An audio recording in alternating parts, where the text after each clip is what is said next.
The day my husband told me he'd lost his job, I made him soup. That's the line that still plays in my head when I think about how it all began. That simple, ordinary day that changed the shape of my marriage. It was raining, a steady drizzle that made the air smell like wet soil and cold steel.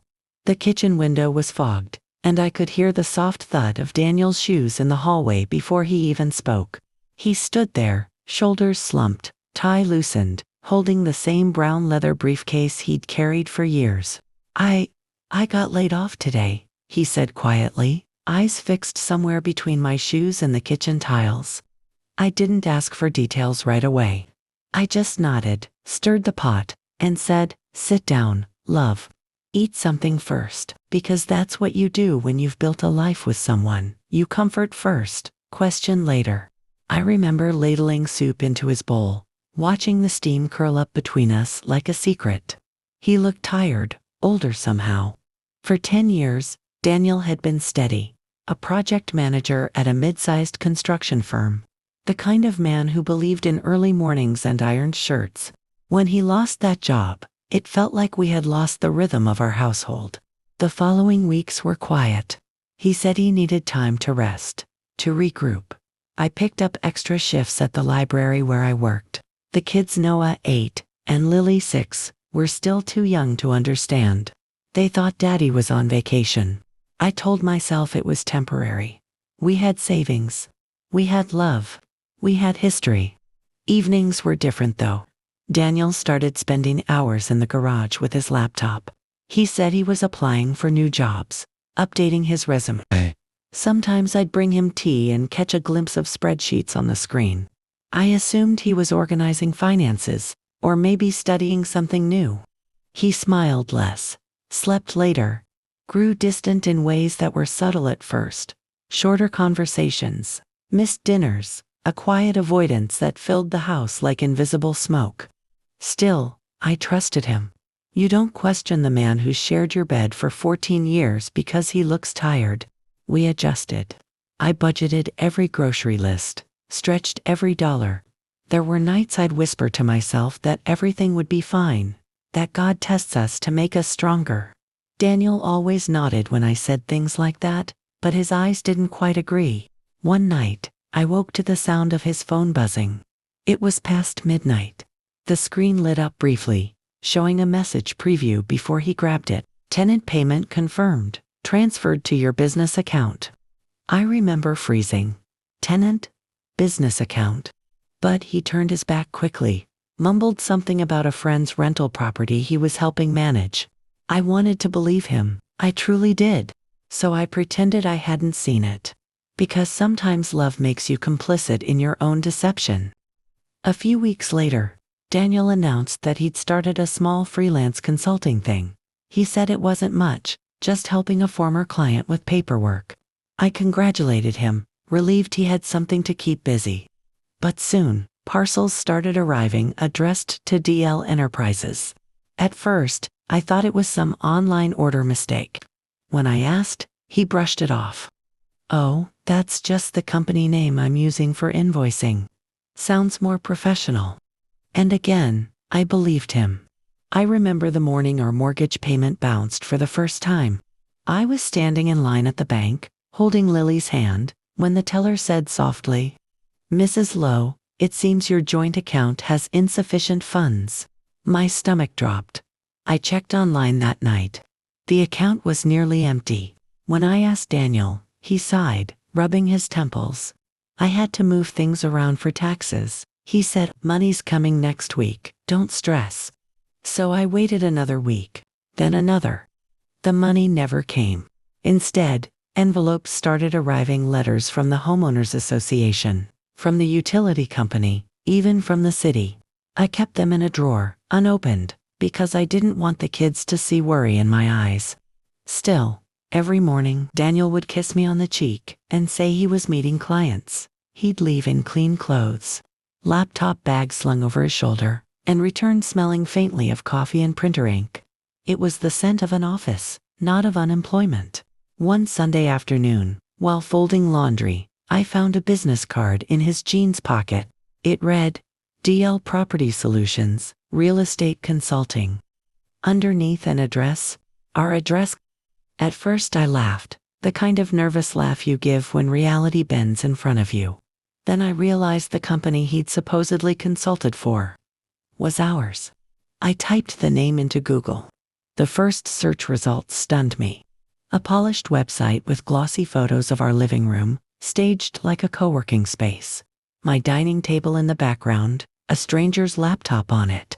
Under available office suites, there were pictures of our guest room, my grandmother's quilt, folded neatly on the bed as if it were part of a rental portfolio. The listing said, Prime Residential Workspace Available, managed by DL Property Solutions. I felt my throat close. My husband hadn't lost his job. He had built a company behind my back, inside our own house, and was renting our space to clients. For months, while I struggled to keep our bills paid, strangers had been coming and going during the hours I was at work. I thought I smelled perfume sometimes on the hallway air, the faint trace of someone else's presence. I told myself it was nothing. Now I knew it was everything. That night, I waited for him to come home. I didn't make dinner. When he walked in, he noticed the silence. "Everything okay?" he asked, dropping his keys. I looked at him, really looked, and said quietly, "Daniel, how's your company doing?" He froze. For the first time in months, he couldn't meet my eyes. He stood there, his lips parting just slightly, a flicker of panic darting across his eyes before he forced a smile. "What do you mean, my company?" he asked, feigning confusion. I held up the phone, the website open, glowing between us like evidence under a spotlight. This one, Daniel DL, Property Solutions. The one registered to our address, using our living room as your workspace. The one renting our house. He didn't speak. For a long, terrible moment, all I could hear was the ticking clock on the wall. Then he exhaled, shoulders dropping as though he'd been carrying a secret so heavy it had bent his spine. "All right," he said softly. "You weren't supposed to find that yet." That yet sliced through me. He sat down, rubbing his hands together. "I was going to tell you, I swear. It's just you've been so stressed lately. I didn't want to add to it. It's just business, that's all. I needed a way to make some money after the layoff." I stared at him. Make money? By renting out our home behind my back. 2 strangers, under my name. He winced. "Technically, it's our name. The business is registered under both of us." My stomach turned. "You forged my signature." He looked down. That silence was answer enough. That night, I barely slept. I sat on the edge of the bed, staring at the wardrobe mirror, watching the reflection of a woman I barely recognized, tired eyes, lips trembling with disbelief. I replayed everything. The midnight messages, the sudden energy in his voice when he'd talk to clients, the money that disappeared without explanation. He wasn't just lying. He was living a double life, and he'd used me as the cover. In the morning, he acted as if nothing had happened. He poured coffee, kissed my cheek, and said, "We'll talk more later, okay?" Then he left. I sat at the table for an hour after he was gone. Coffee cold, the house too quiet. Then I did something I'd never done before. I opened his laptop. It wasn't easy. He'd set a password, but after trying every combination of our kids' birthdays and wedding dates, I finally guessed it his mother's maiden name. And there it was. Folders labeled client contracts, invoices, rental agreements. I clicked one at random. It was a signed contract, my forged signature right at the bottom, leasing Suite B of our home for 6 months at $900 a month. I scrolled through emails. There were messages from tenants asking about office hours, maintenance requests, and payments sent through online banking. Each one began with, "Dear Mr. Lowe, thank you for the opportunity." He'd been collecting rent for nearly a year. Thousands of dollars, maybe tens of thousands, gone while I was working overtime to keep food on the table. But one email stood out. From a woman named Rachel Moore, subject line, "Invoice for last month, plus personal note, smiley face." I opened it. My chest tightened as I read. Here's my payment, Daniel. I really appreciate the quiet space. And thank you for being so understanding last night. You're not like other landlords, you actually listen. My hands trembled. I could feel the blood pounding behind my ears. It wasn't just business. There was something else. When he came home that evening, I was waiting for him in the living room, the very same room that had been listed online as a co-working suite. He stopped short when he saw the printed email in my hand. I went through your laptop, I said flatly. I know everything. He tried to grab the paper. You had no right. I cut him off. And you had no right to sell pieces of our life without telling me. He sank into a chair, defeated. For the first time, he didn't try to deny it. I just wanted to fix things, he muttered. You don't understand what it feels like to lose everything overnight. I had to keep my pride somehow. I stared at him, disbelief turning into something colder. So you lied to me for almost a year. Because of pride, he nodded, eyes glistening. I was going to tell you once it stabilized. Once I could show you the profit. Profit, I echoed, my voice breaking. We're drowning, Daniel. You bled our account dry while renting our house like it's a storage unit. He looked genuinely ashamed, but I couldn't reach him anymore. There was a wall now built from secrets, lies, and forged documents. The next morning, while he was out meeting clients, I drove to the local business registry. I handed the clerk the printout of his business license. Can you confirm if this is under my name? I asked. The woman looked at her screen, then frowned. Yes, ma'am. Registered to Danielle and Daniel Lowe, both signed. Equal partners. Can you show me the paperwork? I asked. She turned the screen slightly. There it was, my signature, smooth and looping, perfectly mimicked. I felt the floor tilt beneath me. That night, I called my best friend, Mara. She listened quietly as I told her everything: the fake company, the forged documents, the other woman's email. Her voice was calm but firm. Sabine, you need to protect yourself. Check your credit, your property records. If he used your name, he could have done more. So I did. The next day, during my lunch break, I logged into our mortgage portal. The statement nearly made me drop my phone. The deed had been updated 3 months ago, adding his company as a joint asset holder. He hadn't just built a fake business. He was trying to transfer our house under its name, under his control. When I confronted him again, he didn't even flinch this time. It's just paperwork, he said. You don't get it. This was going to save us. The company could get better loans, tax breaks. By stealing my identity, I snapped. I didn't steal it. We're married, Sabine. What's mine is yours. No, Daniel, I said quietly. What's mine is mine. You've just forgotten that. He reached out, but I stepped back. If you really believed that, you would have told me the truth. You would have trusted me.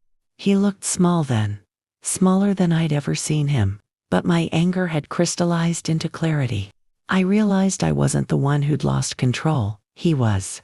And I was about to take it back. That night, after the kids went to bed, I opened my laptop and began writing. Not a letter, not a confrontation, a report. To the business registry. To our mortgage lender. To the authorities. I wasn't seeking revenge. I was reclaiming what was already mine. By dawn, my emails were sent.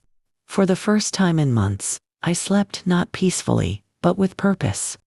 I didn't tell him what I'd done. Not that morning, not the next. I moved quietly, like someone who had already accepted the storm that was coming. He thought he still held the cards, that I was the confused wife trying to understand, but in truth, I'd already made my first move. The following week, I received an email from the Small Business Bureau confirming that an investigation had been opened regarding DL Property Solutions. They wanted copies of my identification, signature samples, and any financial records connected to the company. I sent everything they asked for. My hands trembled as I attached each document, not out of fear, but out of a strange, quiet strength I hadn't felt in a long time. Because this time, I wasn't the one hiding something. Meanwhile, Daniel went about his days pretending everything was fine. He whistled while making coffee. He kissed me on the forehead. He talked about new opportunities. But he didn't notice the subtle changes in me. How I stopped asking questions. How I started making separate bank deposits under my name. How I called my sister to come stay with the kids just for a few weeks. Then one afternoon, as I was folding laundry, my phone buzzed. It was a voicemail from a man named Mr. Carter, one of Daniel's clients. His tone was irritated. "Mr. Lowe, I've been trying to reach you. The rent check you gave me bounced, and the office manager says you're shutting down. Please call me back immediately." I replayed the message twice. Shutting down? That night, when Daniel came home, his face was pale, drawn tight around the edges. He poured himself a drink before even taking off his jacket. "Long day?" I asked. He gave a dry laugh. "You could say that. Someone reported the business. Said the documents might be fraudulent.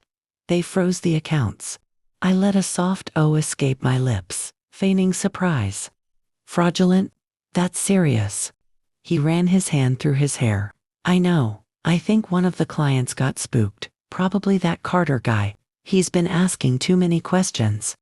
I looked at him, at the man who once swore to protect me, who now sat in our kitchen, drinking whiskey, while the web he'd spun finally began to choke him. The next morning, 2 letters arrived. One was from the bank, notifying that an investigation was underway into potential misrepresentation on a loan application.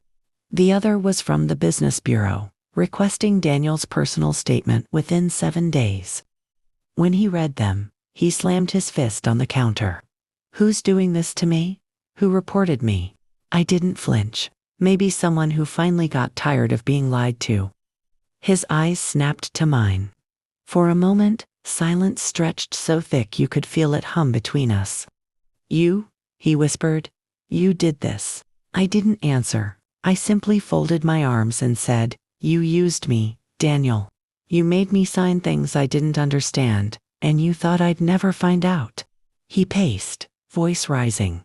"I did it for us, Sabine, for this family. You think it's easy being a man who can't provide. I think it's easy being a woman who does everything while her husband lies to her face." I shot back. His anger faltered. His hands dropped to his sides, shaking. "You've destroyed everything," he muttered. "No," I said, voice steady. "You did. I'm just the one cleaning it up." Over the next few days, the fallout came fast. The business account was frozen permanently. 2 of his clients demanded refunds, threatening legal action, and the mortgage company contacted me directly, confirming that all property documents tied to DL Property Solutions were now suspended pending verification. In simple terms, the house was safe. My house. I sat on the porch that evening, watching the light fade, feeling something in me unclench for the first time in years. Mara joined me, bringing iced tea. She didn't say much. She just squeezed my hand and said, "You did what you had to." A week later, Daniel received a call from the bureau. I listened from the next room as his voice broke into panic. "What do you mean I can't access the files? That's my company." A pause. Then, his tone dropped. "Yes, I understand. My wife's name was on the documents, but no, she didn't actually." He stopped. The silence on his end stretched long. When he finally hung up, he looked defeated. "I could go to court for this," he said quietly. "They think I forged your signature." I looked him dead in the eye. "Did you?" He didn't answer. And for the first time, I realized that silence was his only truth. Later that night, after the kids were asleep, he came to me. He didn't shout, he didn't beg. He just sat at the edge of the couch and said, "I messed up. I thought I could fix everything by myself. I thought if I could make enough money, I could earn back your respect." I listened, arms folded, heart torn between fury and pity. "Respect doesn't come from money, Daniel," I said softly. "It comes from honesty. And you've spent every ounce of yours." He nodded, eyes red. "What happens now?" I took a deep breath. You tell the truth. To them, to me, to everyone. Because if you don't, I will. That week, I met with a lawyer. She was a calm woman with sharp eyes who read through the documents like she was scanning a crime scene. Legally, she said, you're protected. You didn't sign any of these. His actions could constitute fraud, but because it's a joint household, it's delicate. You have a choice. Sabine, you can press charges, or you can settle privately. I stared at the stack of papers between us. Years of trust reduced to signatures and deceit. What would you do? I asked quietly. She gave me a small, knowing smile. I'd make sure my name never gets used without my permission again. That night, I drafted one final document. Not a report, a separation agreement. I placed it on the kitchen table with a note. You once said you needed a company to feel powerful. I just need peace. When he saw it, he didn't speak. He simply nodded, eyes wet, and said, You always were stronger than me. That was the last night he slept in our house. He left before dawn, suitcase in hand, not looking back. The silence he left behind was heavy at first, but soon, it became something else. Freedom. And for the first time in a long time, I could breathe. The morning after he left, the house felt unnaturally still. No clinking coffee mugs, no rustle of papers on the counter, no voice calling from the hallway, asking if I'd seen his wallet.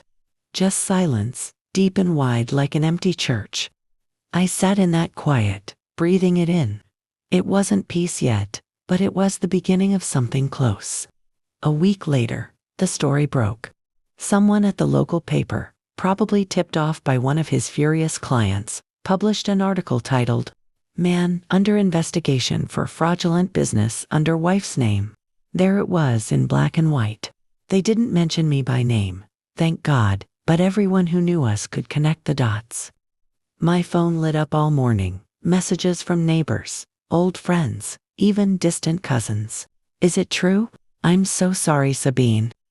I never would have imagined that about Daniel.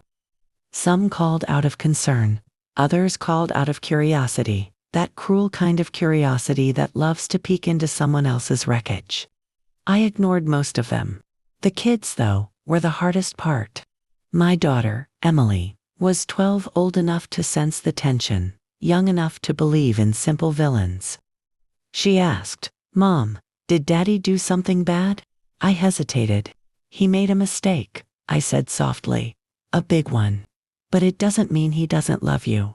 She nodded, but I could tell she didn't fully understand. Maybe she wasn't supposed to. My son, Jonah, was 8. He just wanted to know if Dad was coming back. I told him the truth, not for a while. As days passed, Daniel's name became a whisper in town. At the grocery store, people stared a little too long before pretending they hadn't seen me. The women in the bakery who used to chat with me now spoke in hushed tones, smiles stretched tight. But I held my head high, because for once, I had nothing to hide. Then, one afternoon, as I was returning from work, I found a familiar car parked outside Daniel's old silver sedan. He was sitting inside, hands gripping the steering wheel. I hesitated before approaching.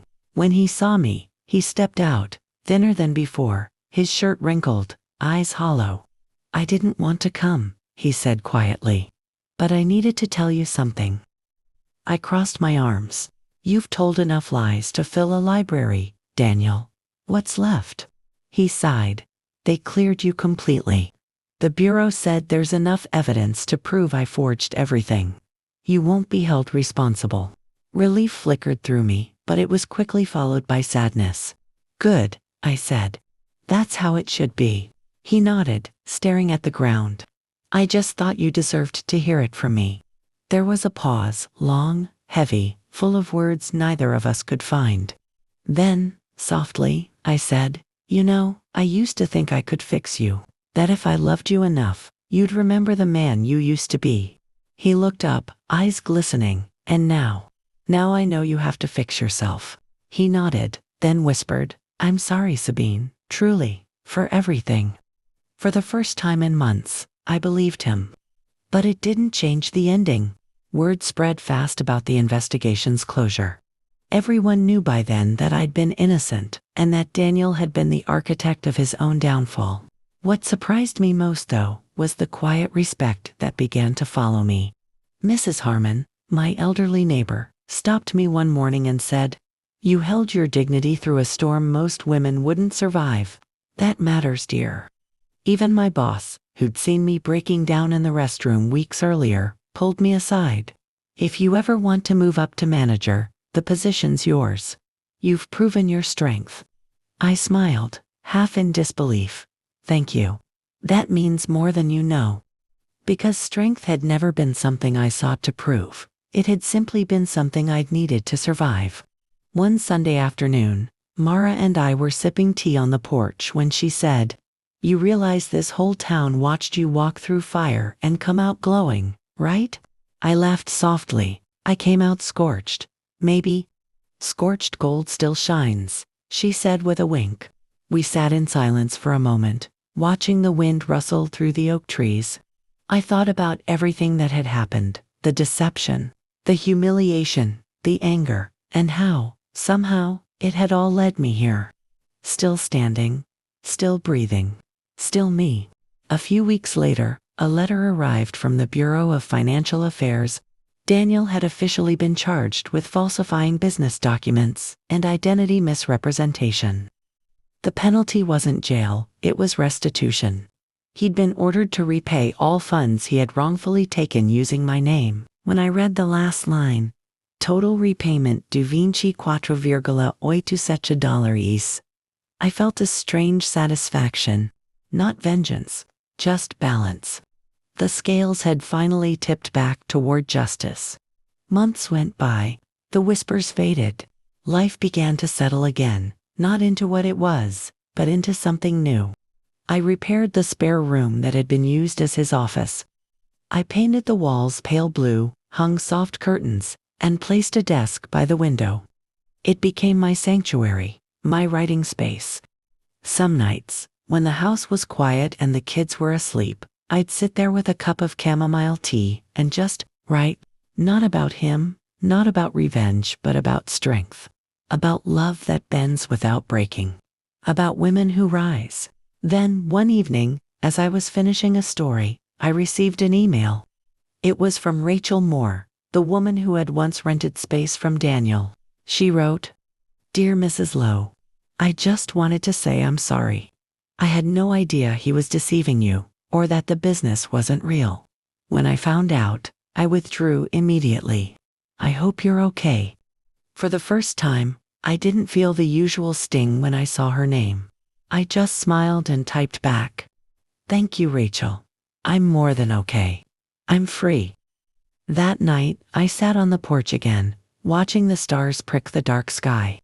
The house behind me, once filled with secrets, felt light again. I thought about the woman I'd been, anxious, forgiving, always hoping he'd change. And I realized, she was gone. In her place stood someone new, someone who had built her own kind of peace from the ashes. It's strange how life finds its rhythm again after chaos, not the same rhythm as before, but a quieter, truer one. 6 months after Daniel left, the kids and I had learned to live around the silence. It no longer felt heavy. It felt earned. I'd gotten promoted at the library, full-time manager now. The first time I locked up the doors at night and looked out over the parking lot, I felt something I hadn't in years: control. Not over anyone else, not over fate, just over myself. I started cooking again, not out of duty, but out of pleasure. Sunday dinners became sacred again, not the elaborate kind, just warm meals that smelled like garlic and comfort. Emily helped me chop vegetables. Jonah set the table, and we'd eat slowly, talking about little things, school projects, books, silly jokes. Sometimes they'd ask about their father, and I never lied. "He's figuring his life out," I'd say, and "we're figuring ours." That seemed fair. One evening in late spring, I got a call from an unknown number. When I answered, the voice on the other end was familiar, tired, but soft. "Hi, Sabine. It's me, Daniel." For a moment, I almost hung up. But then he said, "I just wanted to thank you." I frowned. For what? For not destroying me publicly? He said quietly, "You could have. You had every right. But you didn't." I didn't know what to say. So I said the truth. "I didn't do it for you. I did it for our kids. For me." There was a pause. Then he sighed. "I'm working construction again. Real work this time. It's not much, but it's honest. I just thought you should know." Something in his voice sounded genuine, a kind of humility I'd never heard before. "Good," I said. "I hope you stay that way." He hesitated, then added softly, "You were always stronger than I gave you credit for." I let the words hang there, heavy and quiet. Then I said, "I always was. You just never looked close enough to see it." He didn't respond. But I think he heard me. When the call ended, I felt no anger, no bitterness, just closure, a clean, steady kind that comes when you've finally outgrown your pain. The following month, I decided to take a small leap for myself. With a little savings and a grant I'd applied for through the city's community program, I opened a tiny reading cafe inside the library annex, the Nook. It wasn't much. 2 tables, a coffee machine, a few shelves of secondhand books for sale. But it was mine. I hung a small sign near the counter that read, "Built on truth, brewed with courage." Every time I looked at it, I smiled. Because truth, even painful truth, had become my foundation. Sometimes, regulars would sit at the counter and tell me their own stories. A widow who discovered her husband's hidden debts. A woman whose sister stole her inheritance. A man who lost his job but pretended he hadn't for months. They came, they talked, and they left lighter. I realized that's what I wanted, to create a space where people could breathe, where their stories could land softly instead of shattering. In a way, that's what Auntie May's stories had always done for me. They turned pain into wisdom, betrayal into lessons. Now, I was doing that in my own small corner of the world. One night, after closing, I sat in the quiet cafe, writing in my notebook. It wasn't a journal anymore. It had become something like a memoir. I wrote about the soup that started it all, about the emails and the lies and the long, silent nights. But more than anything, I wrote about the moment I stopped waiting to be saved and started saving myself. The pen moved easily, almost like my hand remembered the rhythm before my mind caught up. I ended the last entry with one sentence. He lost his job, but I found my voice. Summer came. The house bloomed again. The walls that once felt like witnesses to deceit now held laughter.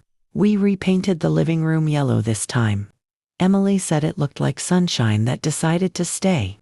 And in a way, that's exactly what healing felt like. A kind of sunshine that doesn't ask for permission anymore. Then, one Sunday, as I was planting herbs in the backyard, Mara came by. She handed me a small envelope. "From Daniel," she said. "He asked me to drop it off." Inside was a check, the first restitution payment he owed under the court order. But folded with it was a handwritten note. "For years, I built lies on your name. It's only fair that now I build something real on mine. Thank you for surviving me. D." I read it twice, then tucked it into a drawer, not out of sentiment, but because it felt like proof that people can, sometimes, learn. Maybe not change completely, but learn. Later that night, I sat by the window, watching the porch light flicker over the garden. I thought about how much of my life I had spent waiting for someone else to fix things, to admit wrong, to make it better. But peace, I realized, isn't something you wait for. It's something you build, plank by plank, truth by truth. And as I closed my eyes, I whispered a small prayer. Thank you for the breaking that made me whole. When I look back now, I don't see the woman who was betrayed. I see the woman who refused to stay broken. People often ask how I managed to forgive him, or how I kept from falling apart when the truth surfaced. And the truth is, I did fall apart. I shattered quietly in the car, in the shower, behind closed doors where no one could hear. But somewhere between the tears and the rebuilding, I realized something. You don't need to be whole to keep moving. You just need to take one honest step at a time. For me, that step was facing the truth, not his version. Not the one I wanted to believe, but the one that was staring back at me through those forged papers and fake promises. It hurt. But truth always does before it sets you free. If there's one thing I've learned, it's this. When someone builds their comfort on your silence, your voice becomes your power. The moment I spoke up to him, to the bank, to the investigators, I stopped being the victim in my story. I became the author again. Today, the kids are thriving. We laugh, we bake, we plan little trips with the money I earn at the library cafe. The house no longer feels haunted by deceit. It feels earned. Sometimes I still catch myself thinking about that first day, the soup, the rain, the man I thought I knew. But now, when I remember it, I don't feel anger. I feel gratitude. Because if he hadn't lied, I might never have learned how strong honesty can make you. So, to anyone listening who's living in that kind of quiet confusion, where something doesn't feel right but you're too scared to look closer, please, look. You might not like what you find, but you'll finally know where to begin healing. Because truth doesn't destroy the right people, it only frees the ones who've been living in chains. Would you have confronted him the way I did? Or would you have kept the peace and carried the lie a little longer? Tell me in the comments. I'd love to hear your heart. And if this story touched you, don't forget to subscribe for more stories like mine. Because sometimes, sharing our scars is how we help others heal.